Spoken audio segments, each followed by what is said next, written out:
Hello friends, मैं जमाल और लैरावेल की सीरीज़ में आज हम सेकंड वीडियो देखेंगे। तो लास्ट वीडियो में इससे पहले हमने देखा था किस तरह से डाउनलोड करना है लैरावेल को, किस तरह से इंस्टॉल करना है, कॉन्फ़िगर करना है वगैरह वगैरह। ठीक है, तो बेसिकली जो हमारा लैरावेल है वो इसे डिलीट कर देते हैं। ये बेसिकली www फोल्डर के अंदर में इसे मैंने डाउनलोड, इंस्टॉल और कॉन्फ़िगर कर रखा है। ठीक है, सो अभी सबसे पहले हम थोड़ा सा डायरेक्टरी स्ट्रक्चर समझेंगे। उसके बाद, क्योंकि वेब बेस्ड में या किसी भी प्रोजेक्ट में या किसी भी प्रोग्रामिंग लैंग्वेज में जो मेन फैक्टर होता है वो होता है डेटाबेस का वर्क। किसी भी नए प्रोग्रामिंग लैंग्वेज में अगर आप डेटाबेस का ऑपरेशन करना सीख गए, मतलब आप 80% काम सीख गए। बाकी जो रह जाता है वो फॉर्मेलिटीज रह जाते हैं, नई चीज़ें वो बहुत ज़्यादा मैटर नहीं रखती, आप सीख जाओगे। बट इम्पॉर्टेंट थिंग ये आप हमेशा, ये जरूरी नहीं कि आप लैरावेल में ही अप्लाई करो, ये आप हर लैंग्वेज में अप्लाई करना। कल को आप एंड्रॉयड सीख रहे हो, कल को आप कुछ दूसरा लैंग्वेजेस अगर सीख रहे हो, रिएक्ट हो गया वगैरह वगैरह कुछ भी। ठीक है, हमें सबसे पहले एज अ डेवलपर ये सीखना है कि उसमें हम डेटाबेस ऑपरेशन कैसे परफॉर्म करेंगे। अगर इतना काम हम सीख गए तो समझिए आप 70 to 80% काम आप सीख गए। उसके बाद जो चीज़ें रह जाएंगी फॉर्मेलिटी की चीज़ें रह जाएंगी।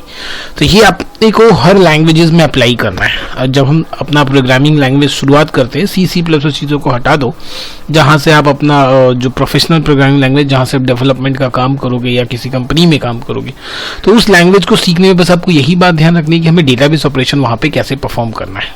ठीक है, तो लास्ट वीडियो में हमने सिंपल कॉन्फ़िगरेशन बताया था। थोड़ा सा फोल्डर स्ट्रक्चर आज का समझ लेते हैं। उसके बाद जो हम आज एक सिंपल डेटाबेस ऑपरेशन परफॉर्म करके दिखाएंगे, मींस एक सिंपल डेटाबेस में वैल्यू इंसर्ट करके दिखाएंगे, जिसके लिए हम फॉर्म भी इंप्लीमेंट करेंगे और कुछ कंट्रोलर्स बनाएंगे, मॉडल बनाएंगे। सारी चीज़ें एक ही वीडियो में हम समझ जाएंगे और आई एम डैम श्योर कि ये वीडियो इतना कॉम्प्लिकेटेड नहीं होगा, बहुत आसान होने वाला है। इतना सारी चीज़ करेंगे फिर भी बहुत आसान होने वाला है। चलिए थोड़ा सा समझ लेते हैं कि अल्टीमेटली इसमें काम कैसे होता है। सबसे इंपॉर्टेंट बात एक तो ये है ना कि यहाँ पे एक फाइल होता है जिसको हम बोलते हैं web.php या राउटिंग भी बोल सकते हो आप, राउटिंग फाइल। यही सबसे मेन इंपॉर्टेंट रोल प्ले करता है लैरावेल के अंदर, web.php। अब ये कहाँ मिलता है आपको, चलिए वो देखते हैं। यहाँ पे आ जाओ, आप देखोगे रूट्स बोल के एक फोल्डर है, इसके अंदर आपको मिलेगा web.php। देखो जो कि ऑलरेडी खुला हुआ है, इसको हम हटा देते हैं। ठीक है, इसमें मैंने कुछ काम किया था और हम आ जाते हैं रिसोर्सेस पे, व्यूज पे, वेलकम, यहाँ पे वेलकम है। ठीक है, तो ये इसे बंद कर देते हैं। अभी मेनली हम रूट्स में आते हैं, रूट को देखते हैं web.php। अब देखिए यहाँ पे एक चीज़ है, ये बहुत इंपॉर्टेंट फाइल है लैरावेल का। आप अगर इसको सीख गए ना, समझो आप लैरावेल सीख गए, सच बता रहा हूँ, यही मेन चीज़ है इस लैरावेल का। web.php क्या करता है, ये राउटिंग तय करता है, मतलब, और ये बहुत अच्छी चीज़ है, बहुत स्ट्रॉन्ग चीज़ है लैरावेल फ्रेमवर्क की, कि बेसिकली हम URL पे जाते हैं। हम क्या करते हैं, हम कोई भी वेबसाइट URL का फाइल का नाम लिखते हैं। अगर मान लो मैंने कुछ भी लिखा है http abc.com, उसके बाद हमने लिखा /hello.php, तो अभी तक जो ट्रेडिशनल वे था, हमें एग्जैक्टली वही फाइल का नाम लिखना होता था, तब जाके सर्वर क्या करता था, वही फाइल लाके खोज के हमें देता था, तो ये आपका hello.php।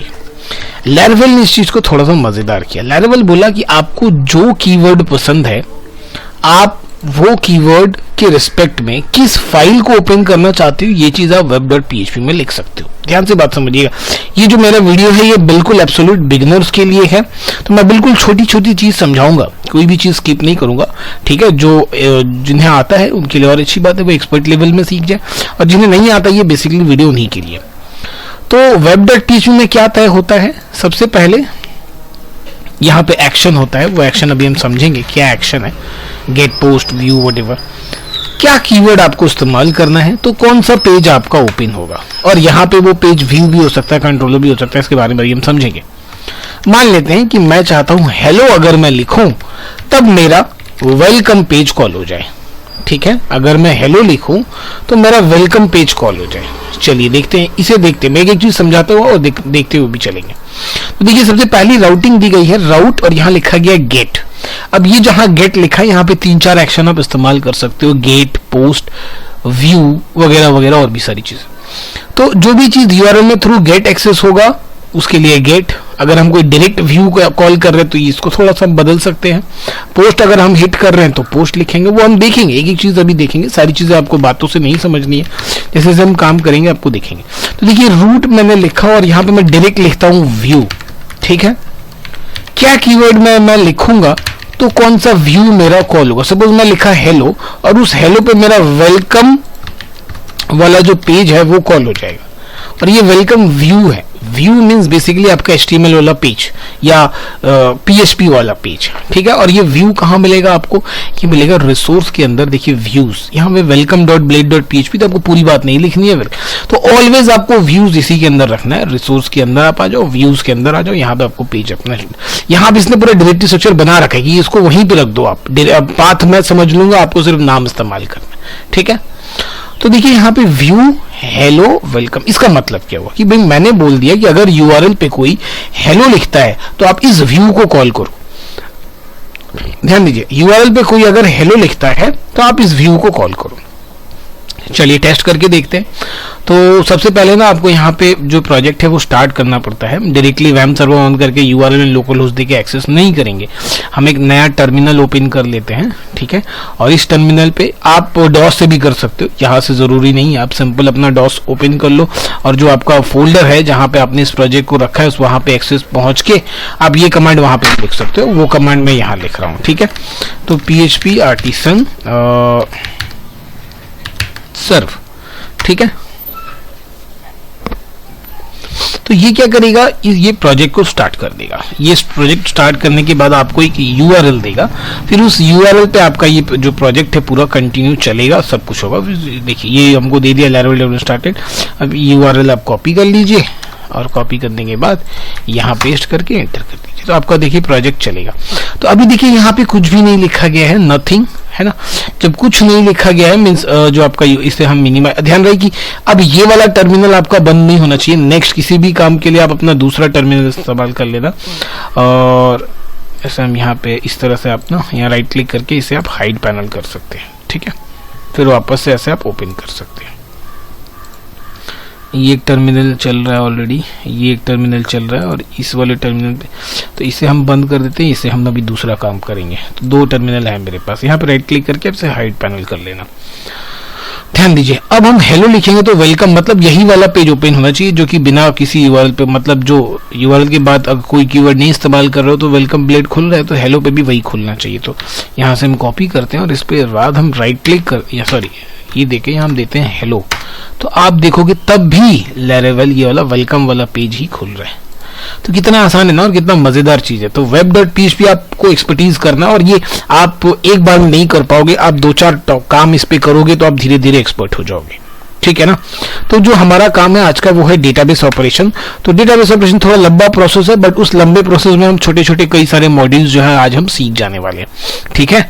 तो चलिए सबसे पहले तक अब अगर, और दूसरी इंपॉर्टेंट बात कि अगर आपको Laravel सीखनी है ना तो थोड़ा बेटर होगा कि अगर आपको PHP पता है तो थोड़ा सा जल्दी कैच करोगे आप, ठीक है। कोर PHP अगर आपको पता है, तो नहीं भी पता है वो लोग भी सीख सकते हैं, ऐसी बात नहीं है। जिन्हें नहीं पता वो नहीं सीख पाएंगे Laravel, थोड़ा सा उनको टाइम लगेगा। जो चीजें आप जल्दी सीख जाओगे वहां पे आपको थोड़ा सा टाइम, आप Laravel PHP का अगर आपको नॉलेज है तो वो थोड़ा जल्दी सीख जाओगे, ठीक है।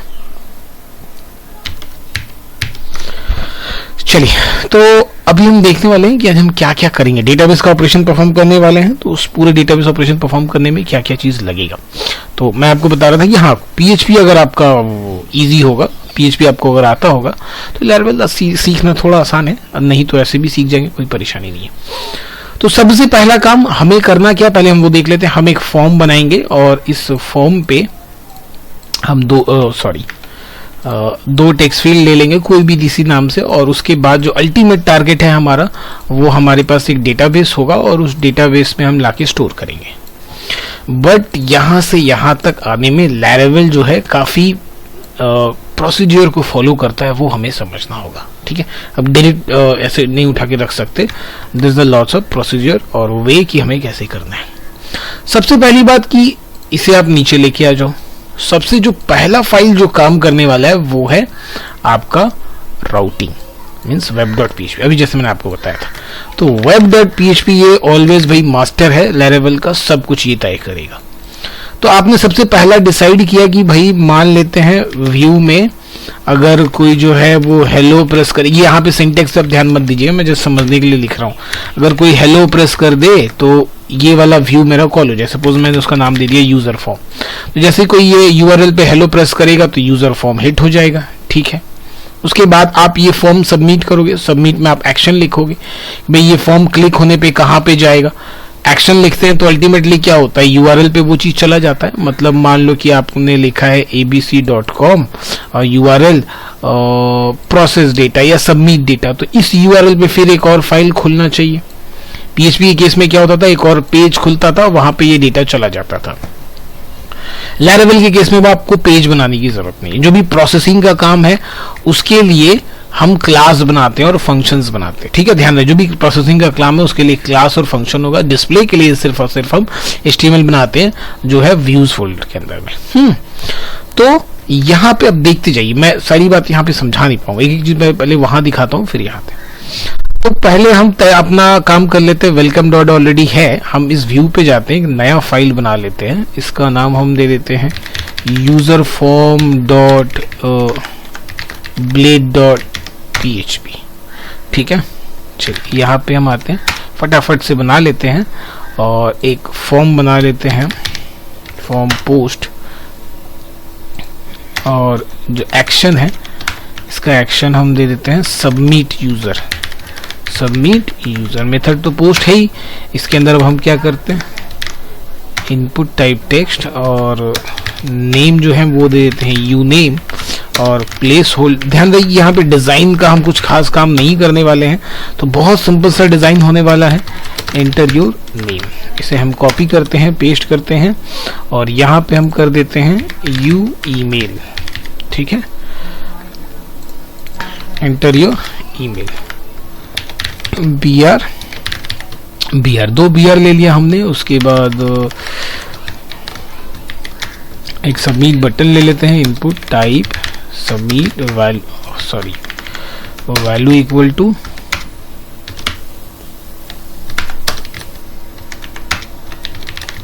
क्लिक में। बहुत सिंपल सा मैंने लिया है। और पहले हम ये देखते हैं कि ये फॉर्म हमारा दिख रहा है या नहीं दिख रहा है। तो वही बात है, user form web dot P जो हमने क्या रखा है, तो अभी इसे हम यहाँ बदल देते हैं। यहाँ हम ले लेते हैं यूजर फॉर्म, ठीक है, मतलब, और ये देते हैं गेट यूजर।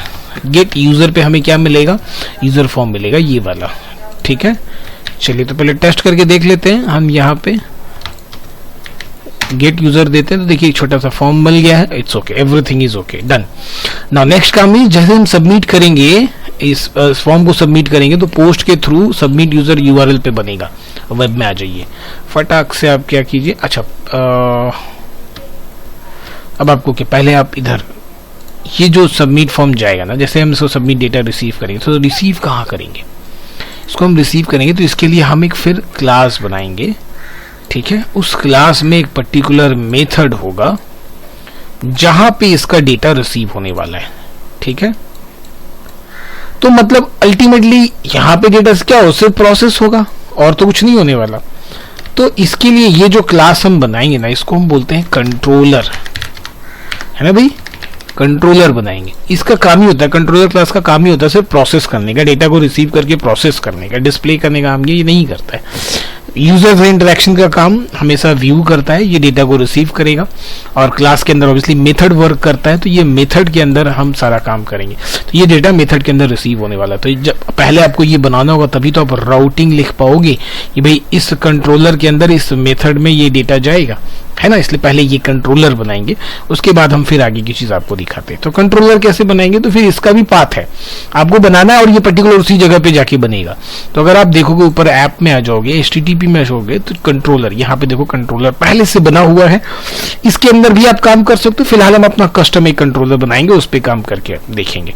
तो कैसे बनाएंगे, चलिए वापस नीचे हम चले आते हैं, नीचे, और यहाँ पे टर्मिनल है और इस टर्मिनल में आते हैं, यहाँ पे बनाएंगे। देखिए दो बार, अपने आपको दिमाग में ये नहीं बैठाना है कि भाई बस कमांड से ही होता है सब कुछ, ये फॉर्मेलिटी है, आप डायरेक्ट कॉपी पेस्ट करके कर लो, वो भी एक्सपर्ट लेवल पे काम करना सीखो। चीज अपने माइंड में किसी गलत डेफिनेशन को बैठाओ नहीं कि भाई लैरावेल में सिर्फ कमांड बेस्ड होता है, ऐसा नहीं, ये तो फॉर्मेलिटी के लिए बना दिया भाई उन्होंने, है तो ये बैकग्राउंड में पीएचपी ही, तो पीएचपी में ऐसा कुछ नहीं था। तो इन्होंने चीज़ों को थोड़ा आसान करने के लिए भाई आपको अगर आप कॉपी पेस्ट करोगे बहुत सारी चीज़ें मैनुअली चेंज करनी पड़ेंगी वगैरह वगैरह, आप इसमें करोगे तो सारा काम वो ऑटोमेटिक हो जाएगा बस। तो ये बातें जान के रखनी है कि हाँ भाई हो सकता है, ऐसा नहीं है कि नहीं हो सकता, आपको दिमाग में बैठाना नहीं कि नहीं ये तो कमांड बेस्ड ही है भाई, होता नहीं, कमांड से ही करेंगे सब कुछ वगैरह वगैरह, तो वो नहीं है। तो पीएचपी आर्टिसन मेक कोलोन, देखिए ये सिंटेक्स का लॉजिक याद रखिए, पीएचपी आर्टिसन हमेशा आपको इस्तेमाल करना है, उसके बाद अगर कुछ बनाना है तो मेक कोलोन, क्या बनाना है कंट्रोलर, तो आपको लिखना है पहले कि कंट्रोलर, फिर उसके बाद क्या बनाना है, सपोज हम लिखते हैं प्रोसेस यूजर, प्रोसेस यूजर, देखिए ये हम क्लास बना रहे हैं, क्लास का नाम आप ऑलवेज फर्स्ट लेटर जो है वो कैपिटल में रखिए, दैट इज वेस्ट।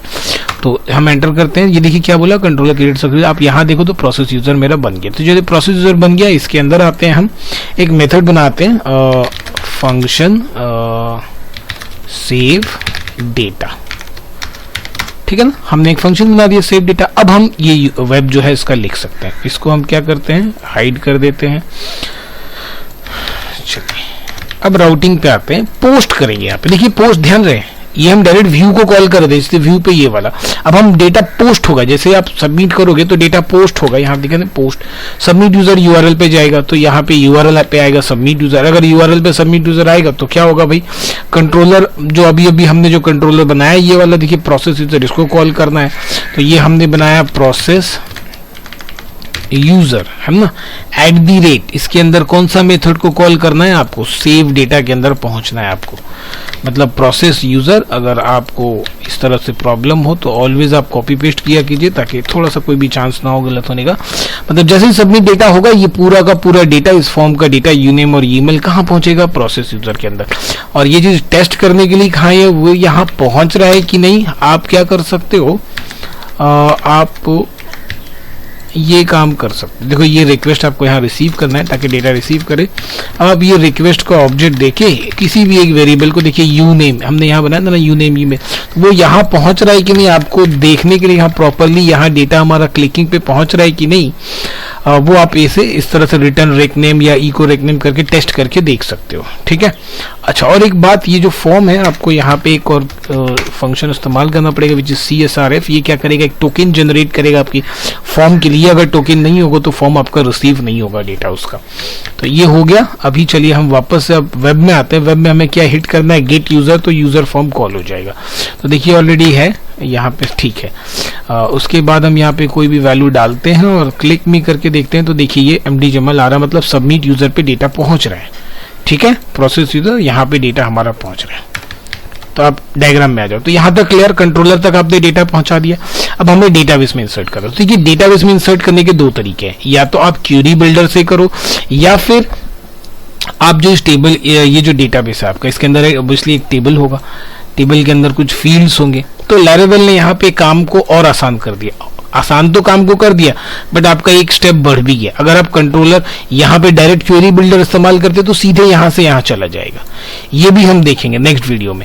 और अगर तो यहाँ पे क्या किया, आपको क्वेरी खुद लिखना होगा, तो लैरावेल ने क्या कर दिया, एक बंदे को यहाँ बैठाया, बोला भाई तुम जो है इसका सारा क्वेरी का काम समझ लो, ठीक है, तुम समझो क्वेरी कैसे चलाना है कैसे नहीं, तुम इस टेबल को रिप्रेजेंट करो, तुम इसके फील्ड के बारे में समझो, ये जो कंट्रोलर सीधे तुमको डेटा देगा, आगे का काम तुम्हारा होगा। तो हमारे पास दो तरीका है, अगर हम क्वेरी बिल्डर से चले या इस क्लास को हम बोलते हैं मॉडल क्लास, इस मॉडल क्लास के थ्रू चले। ध्यान से समझिए, अगर ये स्टेप क्लियर है तो पूरा कोड क्लियर है, अपने ऊपर है, ये क्वेरी बिल्डर से चले या मॉडल क्लास से चले। तो हम पहले इसको देखेंगे, फिर हम नेक्स्ट वीडियो में इसको देखेंगे। डन। तो मॉडल क्लास से देखते हैं, तो मॉडल क्लास के पहले तब तो टेबल होना चाहिए, फिर ये मॉडल क्लास इस टेबल को रिप्रेजेंट करेगा, फिर कंट्रोलर सिर्फ उस डेटा को इस मॉडल क्लास के हवाले करेगा, मॉडल क्लास की जिम्मेदारी होगी टेबल में इंसर्ट करने की या नहीं करने। तो क्या करते हैं फिर, सबसे पहले तो हमारे पास डेटाबेस में टेबल होना चाहिए। तो यहाँ पे देखिए मैंने एक टेबल बना रखा होगा विच इज laravel_blog_db, इसको हम ड्रॉप कर देते हैं। चलिए हम एक नया टेबल बनाते हैं, क्रिएट टेबल यूजर, और 5 कॉलम दे देते हैं, और यहाँ पे पहला जो है आपको आईडी रखना है और उसके बाद क्रिएटेड ऐड और अपडेटेड ऐड, ये थोड़ा सा ध्यान रखिए, इसको टाइम स्टैम्प कर दीजिए और इसको भी टाइम स्टैम्प कर दीजिए। ये आपका इंट रहेगा, ऑटो इंक्रीमेंटेड रहेगा। ओके, कोई भी टेबल बनाइए, ये 3 चीज अगर आप मॉडल के थ्रू कर रहे हो तो ये 3 चीज उसमें आपको रखना ही है, ठीक है। और बाकी ये दो फील्ड हम अपने तरफ से रख रहे हैं, नेम और ईमेल।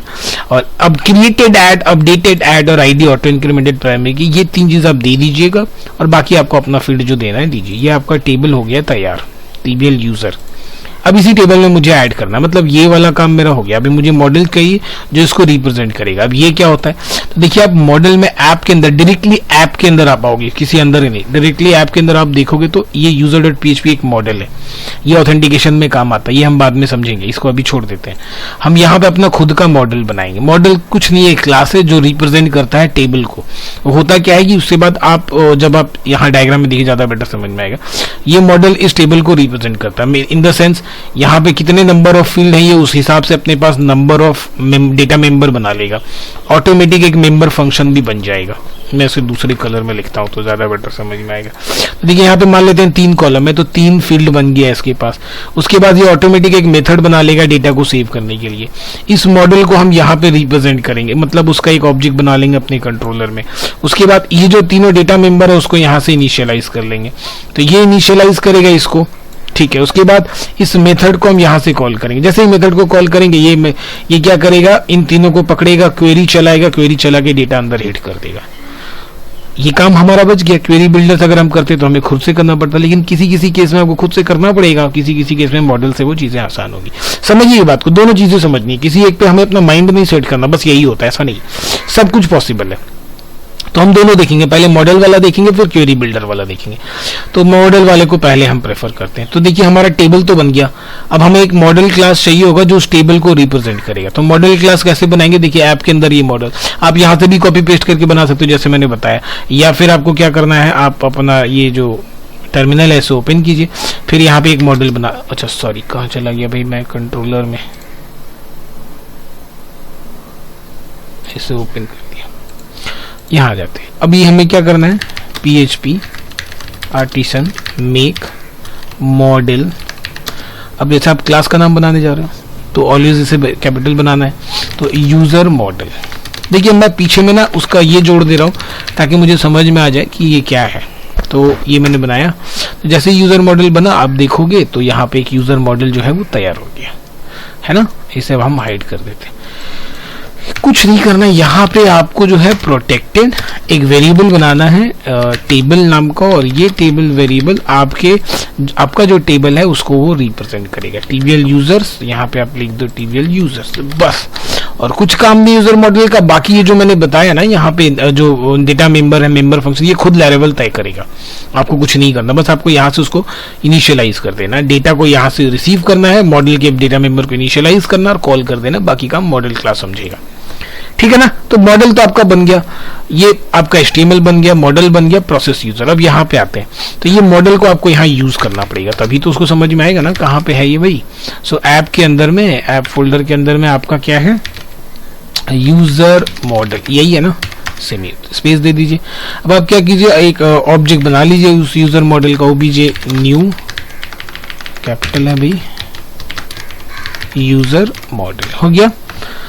अब $OBJ एरो नेम, अब ये नेम क्या है, अब ध्यान रखिएगा, ये जो यहाँ पे जो 3 डेटा मेंबर बनेंगे ये 3 कॉलम के फील्ड को रिप्रेजेंट करेंगे, है ना। तो ये जो कॉलम का नाम होगा वही आपका वहां पे फील्ड का नाम होगा, जिसमें आईडी तो ऑटो इंक्रीमेंटेड है, क्रिएटेड है, अपडेटेड है, आपको देने की जरूरत है, मतलब इस 3 फील्ड को आपको इनिशियलाइज करने की जरूरत नहीं, सिर्फ नेम और ईमेल।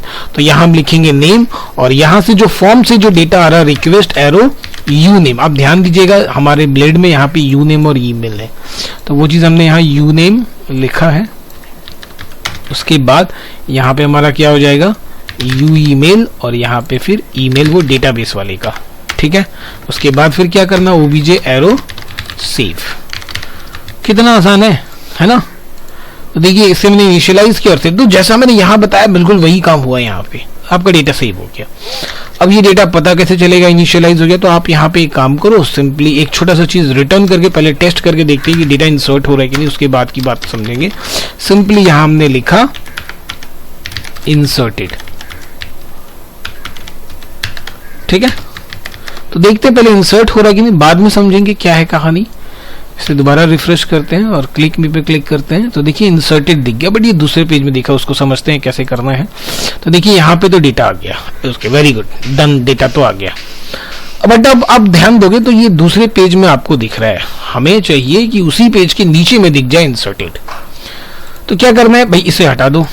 अब आप यहां से रीडायरेक्ट करो किस पेज में, उसी पेज में यूजर फॉर्म में। तो आप देखो कि यूजर फॉर्म में जाने के लिए आपने कौन सा कीवर्ड इस्तेमाल कर रखा है, गेट यूजर, ओके ठीक है। तो आप लिखो रिटर्न रीडायरेक्ट, कहां जाना है भाई, हमें रीडायरेक्ट होके जाना है इस गेट यूजर में। तो यहां हम गेट यूजर लिख देते हैं और वहां पे जाने के बाद एक मैसेज तो दिखना चाहिए ना सक्सेसफुली इंसर्टेड या नहीं, तो उसके लिए आपको सेशन बनाना पड़ेगा। सेशन हम डिटेल में बाद में समझेंगे, for the time you just for this process आप एक मेथड इस्तेमाल करो विथ, और यहां पे दो चीजें पास करनी है आप। मान लो कि आप एक रिपोर्टेबल की वेरिएबल बनाओगे, यहां आप लिखोगे इंसर्टेड सक्सेसफुली, ठीक है। यहाँ पे एक चीज दे रखी, ये जो सेव है वो सक्सेसफुली पे रिटर्न करता है 1, अदरवाइज 0। तो आपको टेस्ट करके रिटर्न करना, मैं यहाँ डायरेक्ट करो, मैं बोल दे रहा हूँ आपको टेस्ट करके रिटर्न करो, किसी एक वेरिएबल में रिसीव करो, टेस्ट करो, अगर 1 है तभी ये रिटर्न होगा इंसर्ट सक्सेसफुली, अदरवाइज ये रिटर्न होगा फेल्ड व्हाटएवर। या मैं डिलीट कर दे रहा हूं। तो return redirect gate user with report, इसका मतलब क्या है, मतलब ये है कि ये पहली बात तो गेट यूजर पे रीडायरेक्ट करेगा, जो कि आपके web.php में ऑलरेडी डिफाइंड है कि गेट यूजर में यूजर फॉर्म पे जाएगा। दूसरा, रिपोर्ट नाम का एक सेशन वेरिएबल क्रिएट कर देगा जिसका वैल्यू होगा इंसर्ट सक्सेसफुली। अब देखिए यहाँ पे सेशन फेशन आपको कुछ करना नहीं है, सब इस मेथड के अंदर में हो रहा है, बस आपको मेथड लिख देना है, ठीक है। हम अलग से भी मैनुअल सेशन समझेंगे, बट यहाँ पे ये कितना आसान है। आसान क्या, चीजों को इन्होंने बैकग्राउंड में कर रखा, आपको सिर्फ मेथड दे दिया, तो इतना काम हो गया। अब आपको कहाँ पे आना है, यूजर मॉडल पे, सॉरी ब्लेड में आना है, और यहाँ पे फिर इफ एंड इफ हो गया, यहाँ पे आपको टेस्ट करना है सेशन, इसके अंदर अगर रिपोर्ट है कि नहीं, अगर ये भाई है ना, तो आपको क्या करना है,